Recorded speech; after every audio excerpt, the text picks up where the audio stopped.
বাইরে গেছে, বাইরে গিয়ে দেখে কেউ নাই, কোথাও কেউ নাই, তবে একটা লোক আছে, মাথা নাই, তবে ঘাড়ের উপরে মাছের ক্যারেট আছে না, মাছ বেচে যেরকম মাছ বেচে ক্যারেট, ওই ক্যারেট নিয়ে মাছ বেচতে বেচতে আমাদের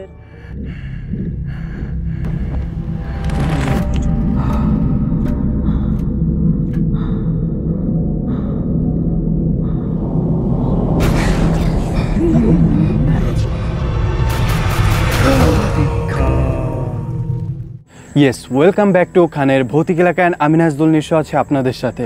বন্ধুরা, আজকে আমরা আপনাদের মাঝে একজন অতিথিকে নিয়ে হাজির হয়েছি, আর এই অতিথির মুখ থেকেই শুনতে পারবেন তার সাথে ঘটেছে একটি ভৌতিক ঘটনা। সো বন্ধুরা, আমরা দেরি করব না, আমরা সরাসরি অতিথির কাছেই চলে যাচ্ছি। আসসালামু আলাইকুম। ওয়ালাইকুম আসসালাম। আপনার নাম? আব্দুল্লাহ হোসেন। আচ্ছা, আপনি বলছিলেন আপনার সাথে একটি ভৌতিক ঘটনা আছে, যদি ঘটনা একটু আমাদের মাঝে শেয়ার করতেন। অবশ্যই করব। তো আমি এখনো লেখাপড়া করি, আমি তখন ক্লাস 9-এ পড়ি, বিগত 8-9 মাস আগেরই কথা। আমি কোচিং করে মানে আমার এক স্যারের দ্বারে পড়ি, তা বাসায় যেতে গিয়ে আমার রাত হয়ে গেছে। তো আমি বাসায় যাচ্ছি, বিগত শীতকালের রাত, তো বিগত বাজে আপনার রাত 11:30 তো বেজে গেছে। আবার একটু এসে দোকানে আড্ডা দিছি, সবাই মানে কোচিং করে আসে দোকানে আড্ডা দিছি। রাত 11:30 বেজে গেছে। তো আমি বাসায় যাচ্ছি। তো আমার বাসায় যাওয়ার পথে একটা কবরস্থান আছে।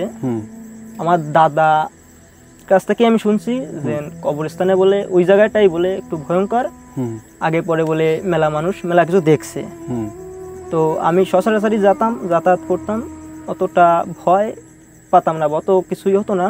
আচ্ছা, ওই দিনকে আমি যাচ্ছি, ওই দিনকে আমার দোকান থেকেই একটু মানে ওই জায়গার দোকানের কাছ থেকেই কিরকম একটা ভয় ভয় লাগতেছিল। আচ্ছা, আমি যাচ্ছি, যাওয়ার সময় ওই কবরস্থানের পাশে যে সময় আইছি, ওই জায়গায় আসার সাথে সাথেই কেমন জানি শরীরটা একটু ভার হয়ে গেছে, গার কাটা মানে পশমগুলা খারাপ হয়ে গেছে। দেখুন এই যে বলার সময় করলাম, এই যে পশম খারাপ হয়ে যাচ্ছে। তো আমি একটু ভয় পাইছি, ভয় ভয় লাগতেছে।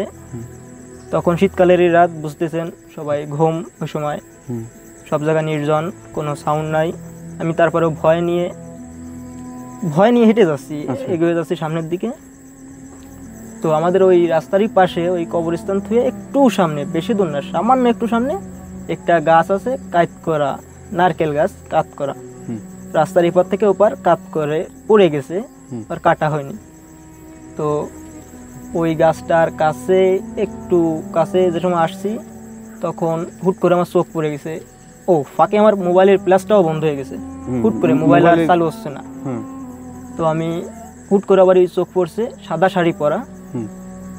মানে আপনার মোবাইল কি পুরো অফ হয়ে গেছে? পুরো অফ হয়ে গেছে, আমি মোবাইল আর চালু করতে পারিনি। আচ্ছা, সাদা শাড়ি পরা একটা নারী হয়তো, পায়ে আবার নুপুর আছে, পাও লাড়াচ্ছে। মানে এটা কোথায় বসে লাড়াচ্ছিল? ওই যে নারকেল গাছের উপরে বসেই পাও লাড়াচ্ছে। আচ্ছা, এই নারকেল গাছটা মানে জীবিত ছিল আর কি, ওই হয়ে রাস্তার পর শুয়ে গেছে, রাস্তার উপর থেকেই মানে আপনার একটু উঁচু আর কি, রাস্তার উপরে, তাই কেউ কাটিনি। আচ্ছা, বুঝতে পারছি, কাটার প্রয়োজনও পড়েনি। আচ্ছা আচ্ছা, তারপর তো ওই গাছের উপরে ওই যে যার কথা বললাম, পাও লাড়াচ্ছে, আপনার ওই যে নুপুরের আওয়াজ হচ্ছে, একটু আজব টাইপেরই আওয়াজটা হচ্ছে। তো আমি ভয় পেলাম, ভয় পেয়ে এমনি ব্যাক সাইডেই দৌড় দিছি। ব্যাক সাইডে দৌড় দিয়ে আমার এক পাশের এক প্রতিবেশী চাচা আছে, তাদের বাসায় যে আমি আশ্রয় নিছি। আচ্ছা, ওই একটা কথা বলি, ওই যে মহিলাটা কি দেখছিলেন আপনি? তার মুখটা কি দেখতে পাচ্ছিলেন? মানে সে দেখতে কেমন? আমি যেদিক যেতেছিলাম, আমার বাসার দিকে, ওদিকে তাকানো ছিল, ওই উল্টো ভাবে ঘোরা ছিল আর কি, আপনি পিছন পাশ দেখছেন। চুল মেলা বড়। আচ্ছা আচ্ছা, চুল হয়তো রাস্তা থেকে হাত কানেক উপরে হবে। আচ্ছা, মিশে গেছে। আচ্ছা, কালো চুল। তারপর আপনি ওই যে পিছনে যাচ্ছিলেন? পিছনে আসছি, আসার পরে আমার ওই প্রতিবেশী চাচা, ওনার বাসায় আমি ডাকাডাকি করেছি। করার পর আমার চাচা এসে জিজ্ঞাসে, আমি কিছু বলার আগে আমি জ্ঞান হারা হয়ে গেছি, অজ্ঞান হয়ে গেছি। তো তারপরে কি হয়েছে আমি বলতে পারি না। আমি প্রায় হুশ আসছে সকাল হওয়ার আগেই, ফজরের টাইমে হুশ আসছে। আমি হুশ আসার পর দেখি আমার আব্বু আমার পাশে, আম্মু পাশে, সবাই আমার পাশে আছে। আমি সবাইকে খুলে বললাম, এই যে বিষয়টা ঘটেছে খুলে বলছি সবাইকে। খুলে বলার পর আমাকে এক হুজুরের কাছে নিয়ে গেছে। হুজুরের কাছে যাওয়ার পর সে আমার কাছে জিজ্ঞাসা, আমিও তাকে বলছি যে আমার সাথে এই ঘটনা ঘটছে। আমি তাকে বলার পর আমাকে সে প্রথমে পানি ভরা দিল, খাওয়ালো, একটা নিয়ম দিল যে 1 সপ্তাহ পানি ওই ভরা পানি দিয়ে গোসল করতে হবে। তারপরে তাবিজ দিল, তারপরে 7 বন্ধ, কত কিছু জানি, মানে মেলা কিছু, ভাই তো মেলা আগের কথা মনে নাই, মেলা কিছু দিছে। ঠিক আছে, বুঝতে পারছি। মানে ওইটার এই সমাধানের জন্য যা যা প্রয়োজন সে সেটা দিছে আর কি। দেওয়ার পর আমি ওখানে আমাকে আবার সে বললো যে তুমি রাত বেরাত আর কখনোই চলাফেরা করবে না, তোমার সমস্যা হতে পারে। আমাকে ওখানে এসে ওইটা বলে আমাকে দিল আল্লাহর রহমতে। তারপর থেকে এখনো পরে, তবে ওরমভাবে অত বেশি হয়নি, মানে তারপরে আর এরকমের কোনো সমস্যা হয়নি, অত বেশি হয়নি। হ্যাঁ, পরে মাঝে মাঝে আগুনের ফুলকা এসে সামনে পড়ে, আবার এই রাস্তার পরে তো পরে এমনি বিছিয়ে যায়, লাইট মেরে আর কোনো খুঁজে পাই না, হয়ে যায়। আচ্ছা, ঠিক আছে। আর আপনি বলছিলেন আপনার আম্মুর সাথে কি যেন একটা ঘটনা আছে? হ্যাঁ, আমার আম্মুর সাথে ঘটনাটা একটু যদি শেয়ার করতেন আমাদের মাঝে। অবশ্যই করব। আচ্ছা। এটাও তখন বেশি বাজে না, বাজে রাত 1টা নাগাদ। তখন আমার আব্বু আসছে কাছ থেকে, তো ওই সময় মাছ, ইলিশ মাছের ছিল, একটু দাম কম ছিল, তো ইলিশ মাছ কিনে আনছে। তো আমার আম্মু উঠছে, উঠে ওই সময় তো ঘুম থাকে মহিলারাই, স্বাভাবিক। তো সে ঘুম থেকে উঠছে, উঠে মাছ কুটছে, কুটে, আর আম্মুর একটু সাহস বেশি, সে কোনো কিছু ভয় পায় না, তাই একা একাই। তো আমাদের গ্রাম এলাকায় তো পাশে একখানে পুকুর আর একখানে, হয়তো আপনারা জানেনই। তো সে ওই যে মাছ কুটে মাছ ধুতে গেছে পুকুর পাড়ে যাওয়ার পাশে মাছ ধুচ্ছে। আমাকে পুকুরের অপোনেটে একটা তাল গাছ, অপর পাশে একটা তাল গাছ আছে। ওই তাল গাছটায় বলে আগে কি থাকতো। তো এখন সে মাছ ধোয়ার সময় একটা লাল শাড়ি পরা একটা মহিলা ওখানে বসে কি জানি খাচ্ছে, আর কি জানি করতেছে। তো আর সে ভয়তে আর কিছু দেখে নাই। আচ্ছা আচ্ছা। হ্যাঁ, সে দেখছে যে কি জানি খাচ্ছে, সে শুধু ওই দেখছে ওই লাল মহিলা বসা আর কি যেন খাচ্ছে, এটা দেখছে। দেখে সে এমনি ভয়তে বাসায় চিক দিছে। চিক দেওয়ার পর আব্বু সজাগ, আমিও কেবল ঘুম পড়ছি, তখন আমিও লাফ দিয়ে উঠে আমিও গেছি, যে দেখি ওখানে কিছুই নাই। আমরা যাওয়ার পরে ওখানে কোনো কিছুই পাই নেই। আমার আম্মু বলতেছে যে এটা হয়েছে। তো তারপরে আম্মু ভয় পেল। বিগত মেলা দিনই এই ভয়ের জ্বর ছিল। তো আমরা উজার কাছে নিয়ে গেছি, ঝাড়ানোর পর আল্লাহর রহমতে সুস্থ হয়েছে। এরপর কি আর কোনো সমস্যা হয়েছে আপনাদের সাথে বা আপনার পরিবারের সাথে? আমার জানা মতে আর একটা সমস্যা আছে। আচ্ছা, কি সেই সমস্যাটা? কার সাথে ঘটছিল এটা? এই সমস্যাটা আমার আম্মুর সাথেই ঘটছিল। হ্যাঁ, বলেন একটু আমাদের। আমি তখন বেশি বড় না, আমি বড় হওয়ার পরে আমার আম্মুর কাছ থেকে ক্লিয়ার শুনছি যা। তো আমাদের বাড়ি হলো একটু ভয়ঙ্কর আছে, একটু ভয়ঙ্কর বাড়ি। আমার আব্বু ওই দিনকে নাইটে ডিউটি করবে, নাইটে কাজ করবে, রাজমিস্ত্রি কাজ করে, তো নাইটে ডিউটি পড়ছে ঢালাই। সে ঢালাইয়ের কাছে ওখানে রয়ে গেছে, ঢালাই দিবে রাত্রে। তো আমরা সবাই ঘুমিয়ে গেছি। প্রায় রাত 3টা নাগাদ আমার আব্বু এসে আমার আম্মুকে ডাক দিছে। আমরা করলাম সবাই ঘুম, আমরা কেউ টের পাই নাই। আমার আম্মুকে ডাক দিছে আমার আব্বু এসে। তো আমার আব্বু 2টো ডাক দিছে, বেশি না, 2টো ডাক দিছে। আমার আম্মু একটু ঘুম, 3টা বাজে উঠে লাইট, ওই সময় করলাম লাইট দিয়ে লাইট জ্বালায় আপনার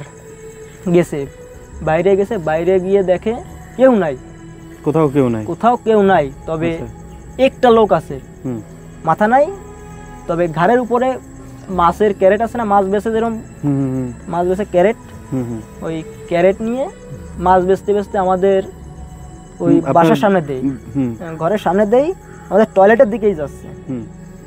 তো বলতেছে মাছ কিনবেন নাকি, মাছ কিনবেন, টোটালি কোনো মাথা নাই, রক্ত পড়তেছে, কলাম রক্ত পড়তেছে অলরেডি। তো ওই সময় সে মাছ বিক্রি করতেছে, ওখানে আওয়াজ করতেছে মাছ কিনবেন নাকি। আমার আম্মু আবার সাহস করে ডাক দিছে, ও ভাই আপনি কিডা, হুম এত রাত্রে মাছ নিয়ে আসেন, ওই দিক তো কেউ নাই, হুম ওই দিক তো লেফটেন হুম বা এরকম, মানে সে মেলা কিছুই বলছে।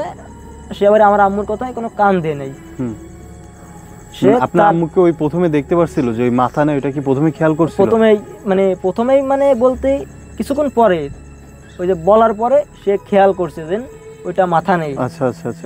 সে চমকে উঠেছে, ভয় পাইছে। হুম সে তো তার ওই মাছ বেচা, সে তো তার কাজে মানে সে চলেই গেছে। হুম তো মাছ এমনি দেখছে যে তার মাথা নাই, হুট করে ওই সময় এক জোড়া সাদা ঘোড়া হুম ওই লাইন থেকেই দৌড়ে যাচ্ছে, ওই যে ওই ব্যক্তির পিছনেই, মানে ওই যে যার কথা বললাম, হ্যাঁ ওই যে মাছ বিক্রি করতেছিল মাথা, ওনার পিছনেই দৌড়ে যাচ্ছে। হুম তো আমার আম্মু দেখে ভয় পেলো, ভয় পেয়ে চিক দিয়ে এমনি ঘরে উঠে দরজা আটকাই দিল। তো আমার দাদি, তখন দাদি আমার বেঁচে ছিল, হুম তো আমার দাদি এসে ওই দিনকে রাত্রে কেউ ঘুমোয় নেই, সবাই সজাগ রয়েছি, ভয় ভয় একটু ভয় ছিলেন আর কি।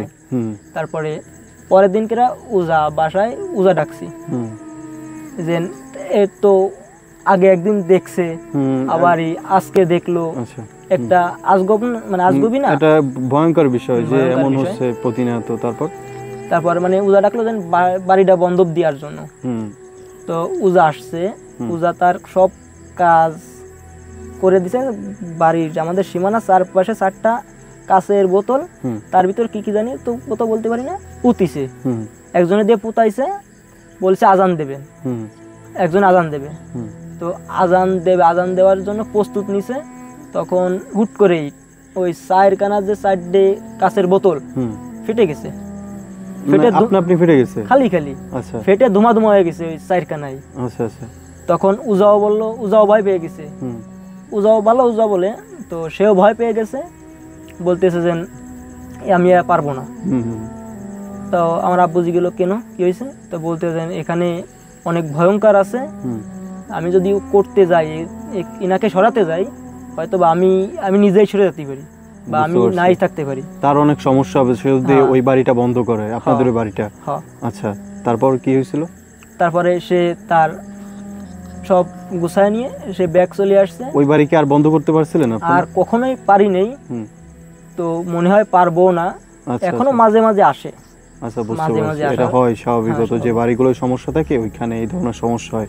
আচ্ছা, এই ছিল আপনার ঘটনা। Yes. আচ্ছা, আপনাকে অনেক বেশি ধন্যবাদ আমাদের শোতে আসার জন্য। আপনাকেও ধন্যবাদ। আল্লাহ হাফেজ। বন্ধুরা, এই ছিল আজকে আমাদের ঘটনা। যদি ঘটনাটি ভালো লেগে থাকে তাহলে অবশ্যই সাবস্ক্রাইব করবেন খানের ভৌতিক এলাকা ইউটিউব চ্যানেলটি, আর ফেসবুক থেকে দেখে থাকলে অবশ্যই আমাদের ফেসবুক পেজটি ফলো করে দিবেন। সো বন্ধুরা, আজকে এ পর্যন্ত, দেখা হচ্ছে অন্য কোনো ভিডিওতে। আল্লাহ হাফেজ।